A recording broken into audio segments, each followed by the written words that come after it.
Today on an all-new Dr. Phil. The murder of child beauty queen JonBenet Ramsey captivated the nation nearly 20 years ago today. Dr. Phil's television exclusive with Burke Ramsey continues. What's your name? Are you Ramsey? I'm the mother. Oh my God! There's a lot of debate about where you were when that 911 call was made. What took place on that tape has led to some of the conspiracy theories. Police investigators say your voice was heard saying, "What did you find?" Did you speak those words? Autopsy results did find undigested pineapple in JonBenet's stomach. Did you and she eat pineapple together at any time during the day? Maybe. The lead investigator says one of the reasons that he believes that you are the culprit here is that on the day of your sister's murder, you never asked about her welfare. Plus, what did JonBenet's young brother reveal to investigators? The police did talk to Burke, unbeknownst to the Ramsey family. It's been 20 years. What I'd like to do is show you some footage from that interview. Nobody in the world has seen this before. the never-before-seen interrogation tapes of Burke Ramsey. This was 13 days after JonBenet's murder. What do you think happened to your sister? I think someone with a really quiet age. Now, Dr. Phil's exclusive interview with Burke Ramsey continues from Boulder, Colorado. The mystery of who killed 6-year-old pageant queen JonBenet Ramsey on Christmas night in 1996 is still an unsolved mystery after 20 years. The little girl's body was found wrapped in a blanket in the basement of her family's home here in Boulder, Colorado. The house is now hidden with trees, but the haunting memories still remain in the forefront of America's mind. The Ramsey family insisted there was a killer on the loose, but the Boulder police didn't look far. They believed the killer was someone inside this home, someone in the Ramsey family. There were 3 people known to be in this house on the night JonBenet was murdered. Only one has never spoken publicly. Today, JonBenet's older brother, Burke Ramsey, reveals more details about what he says happened the night his sister was murdered. Did you go to JonBenet's funeral? Yeah. Yep. The body of 6-year-old JonBenet Ramsey was laid to rest in Atlanta today, but the mystery surrounding her strangulation is far from over. Yeah, I remember the viewing. I remember the casket was small and her eyes were closed. I think one of her eyes was a little bit like droopy or something, and I thought that was weird. How did you feel seeing her? A lot of sadness. I don't think I really fully grasped, like, after this I won't see her again. I remember my parents being really upset. Like, I remember my dad leaning down and giving her a kiss. Did you have anything to say to her when you saw her in her casket? I just kind of stood there, I guess, in kind of disbelief. Or I don't remember if I put anything in it. Was it traumatizing to see her? That was weird. That was traumatizing a little bit. Had I ever been to a funeral before, period? I'm not sure. Who was with you when you were standing and viewing her? Me and my mom and my dad. How were they behaving? You could tell my dad loved my sister a lot, and they were both crying, just saying goodbye, I guess. In the days after the funeral, as a 9-year-old watching your parents go through this, were you concerned about your mother? I don't think I was thinking about it that in depth. I think I was just wanting people to be not sad, but she would cry, and then I think she would like maybe fall asleep or something, and then she'd start crying again. They'd tell me to come upstairs and comfort her. While the police cannot force someone to talk, there are several key people investigators would like to question. Tops on the list, John and Patsy Ramsey, as well as their son Burke. All 3 talked with detectives early in the investigation, but recently they refused to take any more questions. Questions the police want answered. And during the course of this case, we can point to many things that the Ramseys did wrong, but you can also point at horrible things that the police did.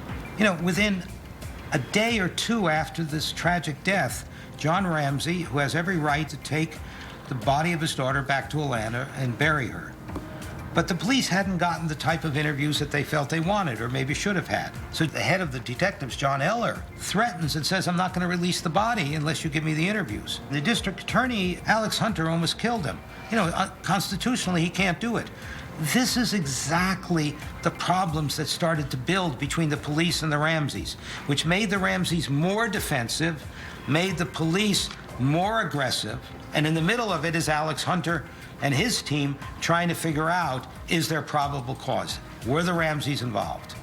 America is suffering because they have lost faith in the American family.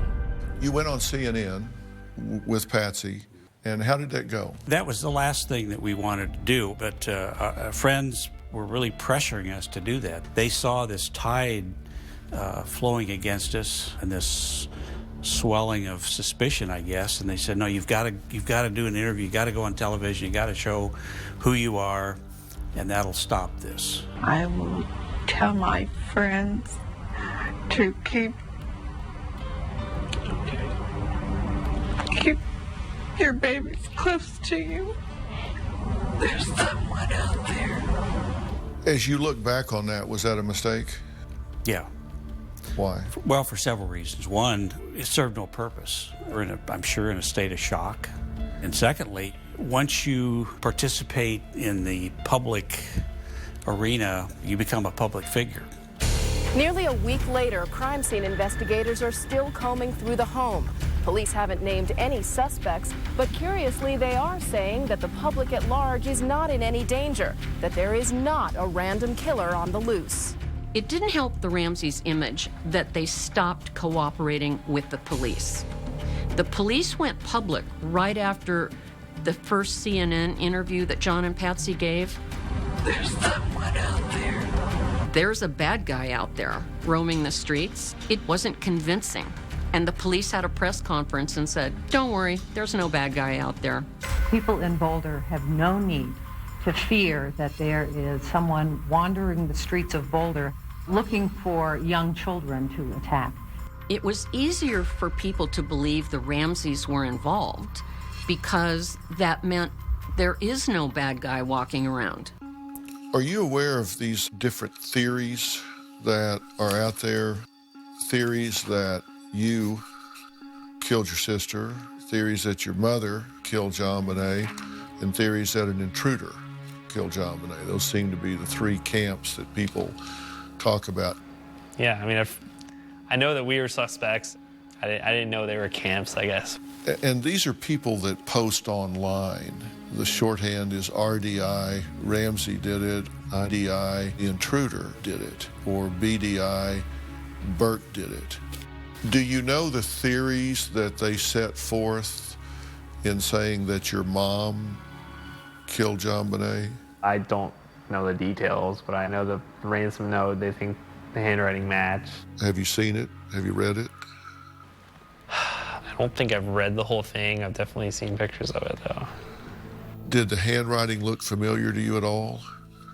Had you seen it ever before? No. I feel like the listen carefully is very distinct, and I've never really seen that. I don't know, I've never really looked at it closely because I'll see it and kind of get taken aback, and it's not something I really want to look at like a lot, you know? Right. Does that look like her handwriting? Honestly, looking at that, she would always bug me about having good handwriting, and she would like make me rewrite stuff to try to get me to have good handwriting, and I think it's too sloppy. The police became convinced very quickly that either both of the Ramseys or one of them was responsible for this, and that Patsy wrote the ransom note. Sources also say the writer of the note appeared to have been a woman, and there was deception in the printing style. Certain letters were also disguised in what sources say was an attempt to confuse police. The father has been ruled out as the author of the note, but police have requested a fifth handwriting sample from the mother of JonBenét. Now I'm going to ask you to look at the handwriting beneath the document, and I'm going to ask you if you recognize that handwriting. I do not. Could it be your wife's handwriting? I don't recognize it. It doesn't look like Patsy's writing. It's sloppy. It's irregular. I would not look at that and say that's Patsy's handwriting. Thank you. Patsy Ramsey gives a handwriting sample. Patsy cannot be 100% excluded, but they can't prove it's her handwriting. And that, of course, makes the police even more suspicious. The law enforcement handwriting experts had concluded that on a 1 to 5 scale, 5 being elimination, didn't write it, Patsy Ramsey was scored at between 4 and 4.5, virtually eliminated. But they couldn't eliminate her. They should have, but they couldn't, because if you eliminate Patsy, then you have totally blown out of the water the Boulder Police Department's theory that they went with, that it had to be John. Nope, we decided it's not John, so it must have been Patsy. My theory is quite simple. Whoever authored the ransom note killed the child. Your contention is she wrote the note. I do. You must have conjured something in your head for you to come out and call me a murderer of my child. The police believed that Patsy lost her temper with John Bonet in the middle of the night when she wet the bed. Somebody that's upset over bedwetting, that's one of the things that's been proposed. And that Patsy threw her against a hard surface in the bathroom, fracturing her skull. Then she got scared, and she took her down to the basement and staged a sex crime. And because she wasn't dead yet, finished her off by strangulation. Covered her up, then went upstairs, wrote what appeared to be a ransom note, and then at 5:30 in the morning started screaming that John Bonet was gone. Have you heard that theory? I've heard the cover-up part. I haven't heard the wet the bed, fit of rage thing. What do you remember about that, about John Bonet wetting her bed or wetting her pants? I just remember she wet her bed. What would happen when John Bonet would wet her bed? What would Mom or Dad do? Mom would change the sheets and all that stuff. And Dad wouldn't do anything. He had to go to work every morning. Did John Bonet wet the bed? Yeah, I mean, you know, did she wet the bed at 6? I don't remember. Maybe. I definitely remember, like, her and me, like, wetting the bed maybe a couple times a week, 2 or 3 times a week. And it's, you know, and I think every kid does that, and you just have to, like, you know, it'd be kind of embarrassing, but parents would just clean it up. The police theory was that Patsy killed her daughter accidentally out of frustration. You cannot recall a time in your life that you ever saw your mother fly into a rage. Coming up. There are people then and now that speculate that this woman brutally murdered her own daughter in the most ghoulish of ways that you can imagine. And later. Did you hit your sister over the head with a baseball bat? Had you ever violently attacked her before? Did you ever sexually abuse John Bonet? We now return to Dr. Phil's exclusive interview with Burke Ramsey. Did your daughter have a bedwetting incident that night? Did you get up? Did you get angry? And did you hurt her? No, I did not. I don't know what else to say. How else do you say no except no? No means no. You cannot recall a time in your life that you ever saw your mother fly into a rage. No. Did you ever see her throw anything? No. Did you ever see her break anything in a fit of anger, smash anything down? No. Dishes, lamps? No. Throw anything at your father? No.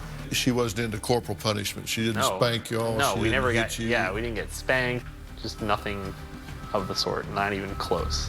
Not to say she never got upset, but nothing near like laying a finger on us. You know, let alone killing her child.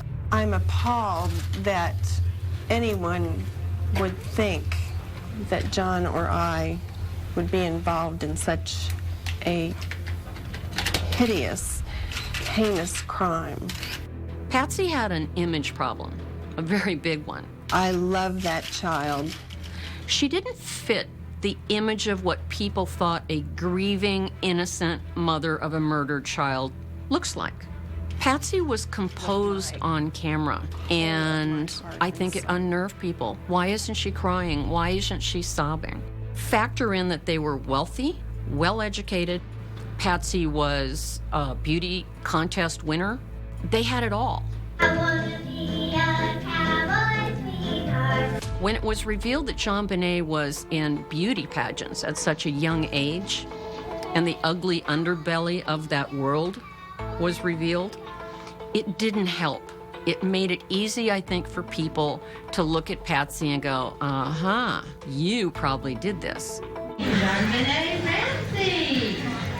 Did you go to the pageants very much? Yeah.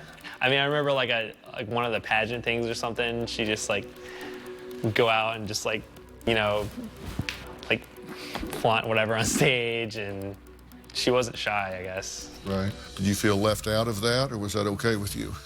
No, it was totally fine. I mean, I spent a lot of time with my mom too. Did your mother have fun with this, or was she a stage mom? I think she had fun with it. I mean, she did pageants. She was like Miss West Virginia. So I think it was kind of a fun thing. Was she a pushy type, or did she go with the flow? I don't remember her being bushy at all. Yeah. Little girls sometimes get lots of attention. Yeah. Did you ever feel like she got all the attention?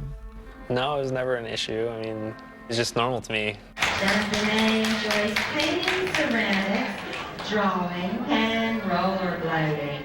There are people then and now still that speculate that this woman killed her own daughter. Not just killed her own daughter, but brutally murdered her own daughter in the most ghoulish of ways that you can imagine. People that think that show a profound lack of common sense. It makes me angry. I mean, particularly makes me angry now that Patsy's gone. She has no ability to fight for her reputation. It's cruel humanity. If I told you right now that we have trace evidence that appears to link you to the death of JonBenet, what would you tell me? That's totally impossible. The police drew a bead, which means pointing their metaphorical guns at her pretty quickly. They were absolutely convinced that Patsy must be the killer. Let me change the subject now and kind of transition back to that morning. It was during that time that your mother made a 911 call. What's your name? Are you Patsy Ramsey? I'm the mother. Oh my God! Have you ever heard that 911 call? Oh, it's been brought up a bunch of times because they think I'm on it or something. Police investigators say that your voice was heard at the end of the 911 call. Were you there when that call was made? Dr. Phil's exclusive interview with Burke Ramsey continues. Few crimes in recent memory have captivated and horrified the entire nation like that involving JonBenet Ramsey. She was found murdered in her home in December 1996. A key piece of evidence is the 911 call that Patsy Ramsey made to police at 5:52 a.m. on December 26, 1996. Do you know how long she's been gone? No, I don't. Please, we just got out. Is she right here? Oh my God, please. Have you ever heard that 911 call? Oh, it's been brought up a bunch of times because they think I'm on it or something. John says, call 911, and of course Patsy goes and grabs the phone and calls 911. But when she hung it up, she thought she had hung it up completely, and months later the police discovered there were other voices heard. Now, those voices have come into somewhat dispute. Some people say they hear Burke's voice, in the distance. It was 5:52 a.m. when Patsy Ramsey made the 911 call from this wall phone in her kitchen to report her daughter was missing. Patsy? Patsy? Patsy? Just what happened after Patsy hung up the phone has been debated in law enforcement circles. One former Boulder police detective, Steve Thomas, believes after Patsy hung up, the phone didn't really disconnect. In his book, JonBenet, Inside the Ramsey Murder Investigation, Thomas claimed that by enhancing the tape, you could hear John and Patsy talking to their son, Burke. He claims that's important because the Ramseys reportedly told police their son was asleep at the time of the call. If true, Thomas claims it suggests the family was altering their story right from the start. Where were you when that phone call was made? It's in my bed. How do you know? I don't remember getting up until my dad came in there. Was Burke in the kitchen when that 911 call was made? No. Where was Burke when the 911 call was made? Well, we checked his bedroom immediately almost in all this chaos, and he was asleep in bed. That is pure fiction. I was like laying in bed with my eyes open. And so thinking of what might have happened. Did you hear Mom and Dad talking? I heard Mom like going psycho. Going psycho? Yeah, or like, you know. Did you go down and see what was going on? Stay in bed. Patsy? Patsy?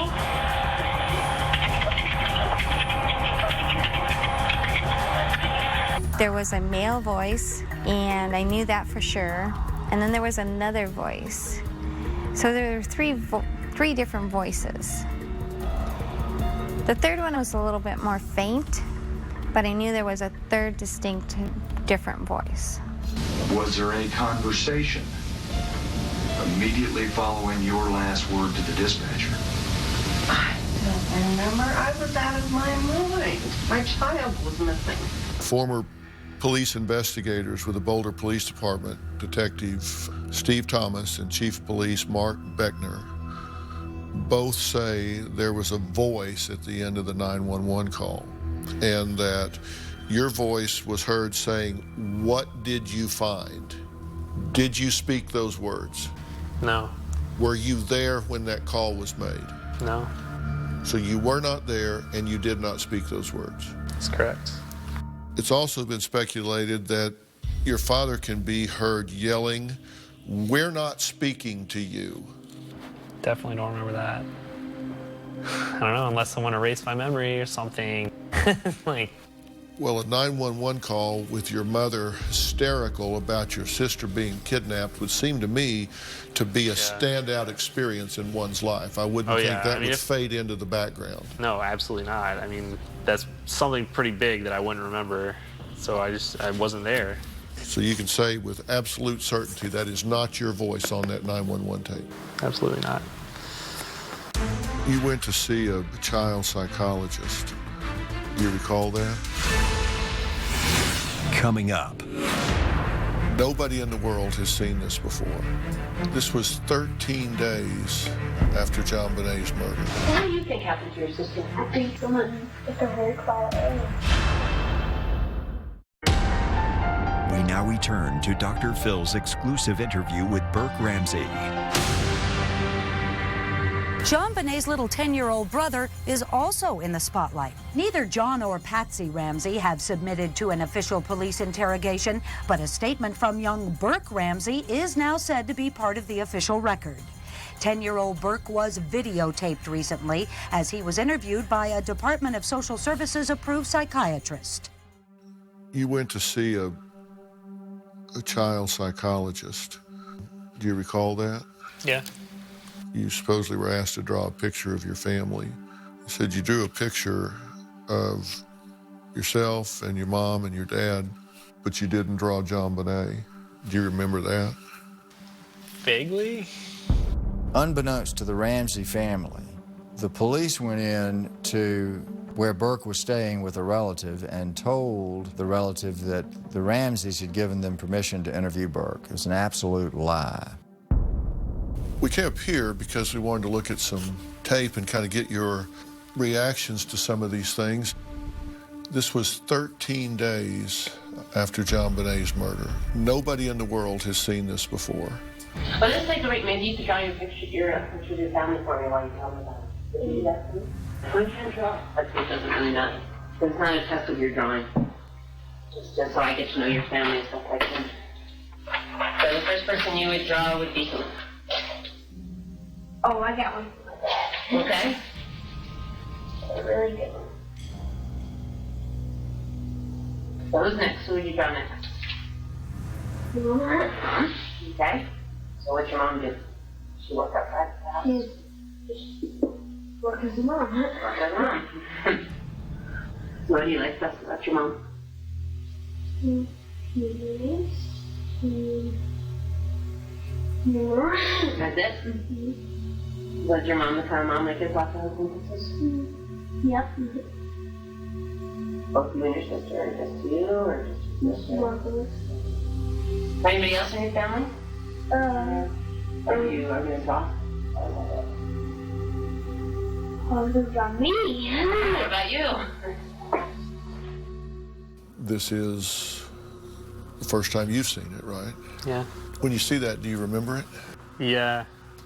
I remember the room. Yeah. I think I didn't know it was a psychologist. So at the time, you're 9. And the observations that were leaked to the press was that it was unusual that you felt safe, that you showed little warmth towards the family, that you displayed an enormous lack of emotion and almost an indifference, and you had difficulty opening up about the family, similar to children who feel that there are things they shouldn't say. You drew a father, a mother, yourself, but John Bonet was not in the picture at all. And you said that you were, quote, getting on with life. Do you remember saying that? I don't remember saying that. What do you think about those observations? Watching the video, I think I look like a normal kid. I think maybe that's just my personality, is that I'm a little like reserved. When Burke was asked to draw a picture of his family, he did exactly that. Mom, Dad, and Burke. Because that's the only family he had when he was asked to draw the picture. But it was inferred that he didn't include John Bonet because he killed her. Did you consciously not draw John Bonet? Coming up.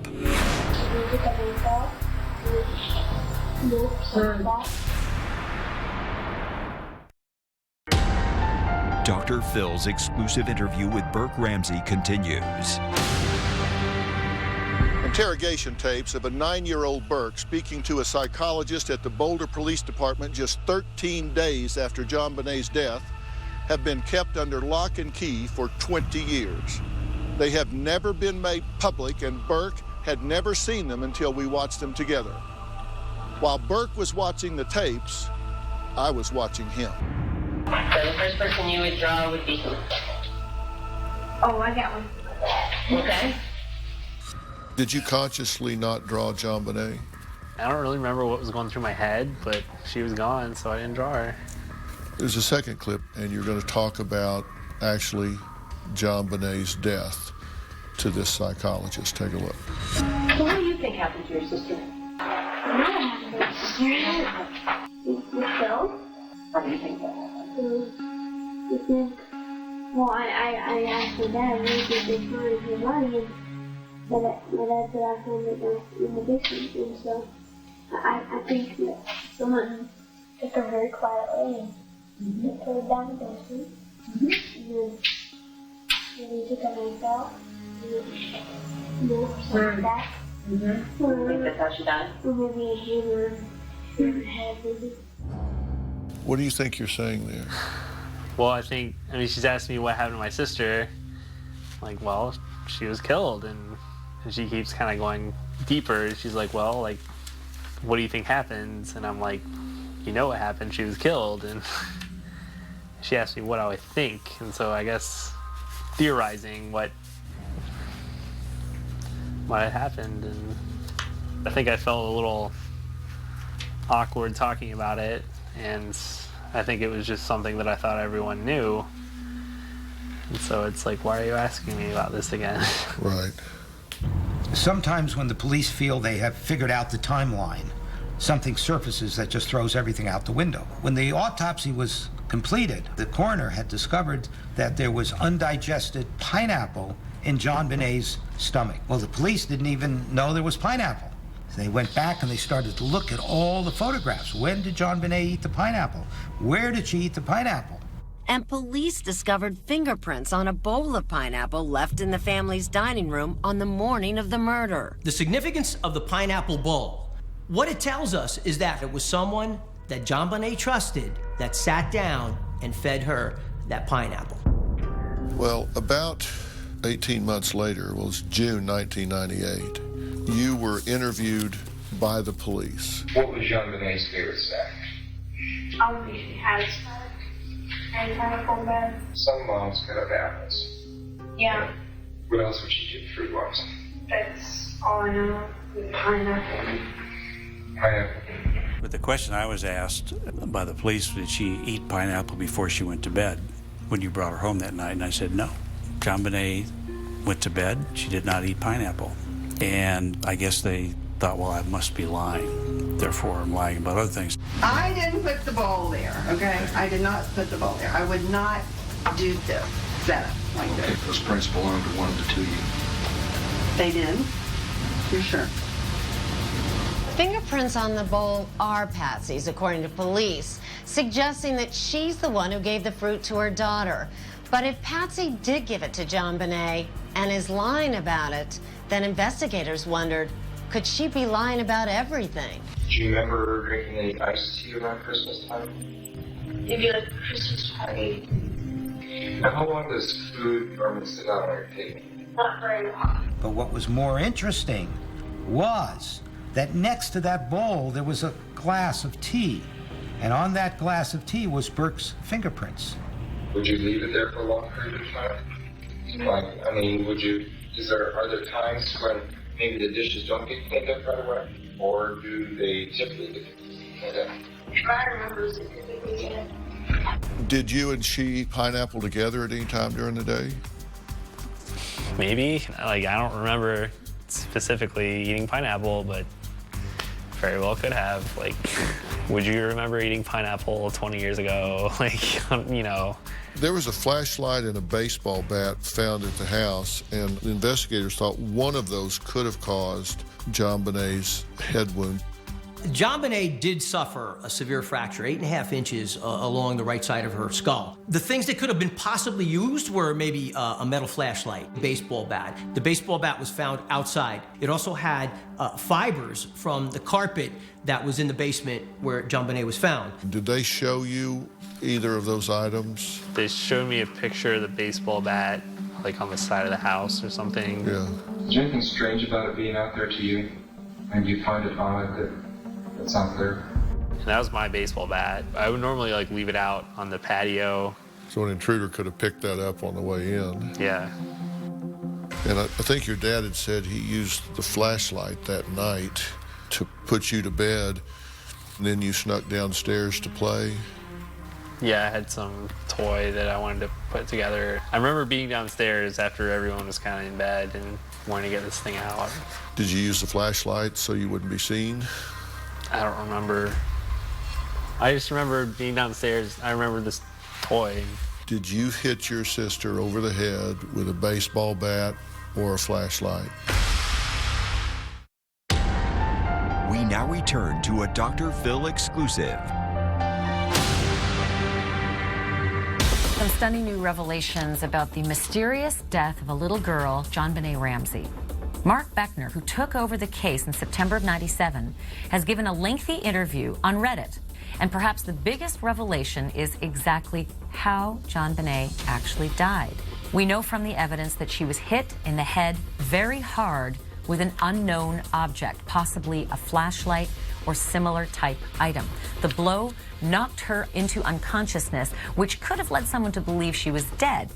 The strangulation came 45 minutes to 2 hours after the head strike. Did you hit your sister over the head with a baseball bat or a flashlight? Absolutely not. If someone in your house did, do you think you would have heard it? Probably. Yeah. There was a book written by the lead investigator in this case that set forth some of his theories. He says one of the reasons that he believes that you are the culprit here is that on the day of your sister's murder, you never ask about her welfare. Well, it was pretty much just, hey, we can't find your sister. What do you think happened? And I was like, well, she's probably just hiding somewhere. Like, you guys looked around the house. The next time I talked to somebody, she's dead. When did you really find out that JonBenet was dead?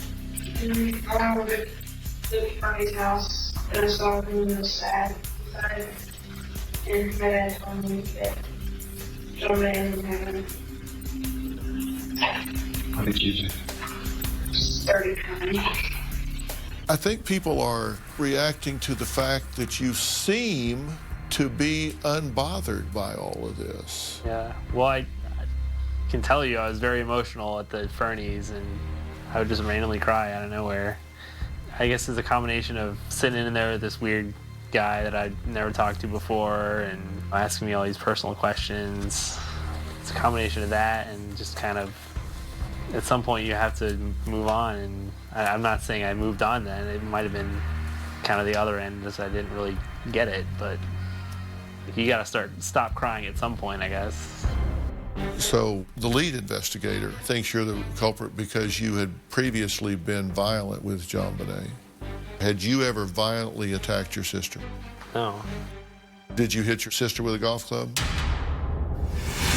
Coming up. JonBenet Ramsey was sexually assaulted rather brutally on the night of the murder. Let me ask you just straight up. Did you ever sexually abuse JonBenet? And he, he was out there with the little wiffle ball, golf ball, and she walked up behind me about that time. He clipped her around the cheek. Okay. And she screamed bloody murder. Did you hit your sister with a golf club? Not on purpose.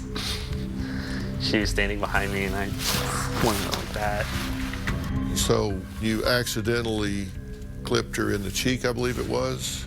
Something like that, yeah. On your backswing? Yeah. Okay. Was that on purpose? No, absolutely not. Did you intentionally hit JonBenet in the head with a golf club? No. There was some theory that someone had used a stun gun on her. Yeah.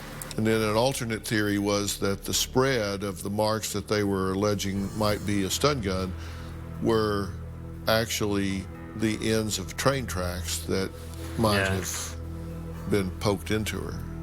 You had a train set at home, right? Yep. Did you ever hit her with it? Did you ever hit her with the train tracks? No. Did you ever poke her with the train tracks? The moment you said that, I was like, how would I even do that? Like, yeah. I never did anything like that. The autopsy did not identify that your sister was sexually abused, but experts that have analyzed it said it was possible. Did you ever have any knowledge or suspicion that JonBenet had been sexually abused or molested in any way? No. This wasn't anything you'd ever heard, thought of, suspected? She never said anything to you? You never saw anything that... Absolutely nothing that would lead me to believe that anybody was sexually abusing her in any way. Let me ask you just straight up. Did you ever sexually abuse JonBenet? No, absolutely not. Let's clear this up once and for all. Did you do anything to harm your sister? Did you murder your sister, JonBenet? Next week, Burke answers the questions that have been haunting him for years. Take a look. New details of the infamous cold case. Colorado police want to speak to JonBenet's now adult brother, Burke. Why do you suppose more than a decade later, they're knocking on your door wanting to talk to you again? Monday on an all-new Dr. Phil. This is my final interview. Who killed JonBenet Ramsey? My child was murdered on Christmas night. Don't ever forget it. People have made a big issue out of the date that you put on the tombstone. What do you say to the people that say you put the 25th because you knew when she died? That's Monday. You do not want to miss that when our series continues on Monday, September 19th. I want to thank CBS 48 Hours for their archival footage. For more information, please log on to drphil.com. From Boulder, Colorado, thanks for watching.